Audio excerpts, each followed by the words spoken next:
ICE activity in the suburbs over the weekend drawing a large crowd of protesters. Federal agents appear to be targeting two construction workers who were on a job site. Our Soyoung Kim joins us live in Chanhassen tonight. Soyoung, a big crowd there. It turned into a standoff that lasted for hours on one of the coldest days of the season. That's right. We're here near Avienda Parkway and Bluff Creek Boulevard. This residential construction site was the scene of that federal operation where two men stayed on top of this structure to avoid being taken by ICE. Take a look at video from the incident. Witnesses say it all began around 10 o'clock Saturday morning. A large crowd gathered to protest the presence of ICE. As you can see, there were some tense moments.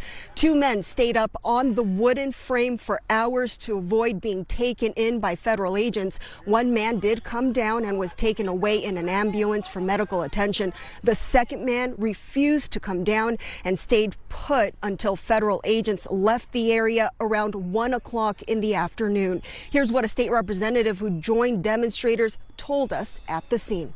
There's a couple small altercations. Overall, everything seemed to be relatively calm. In a situation like that, it could have devolved easily.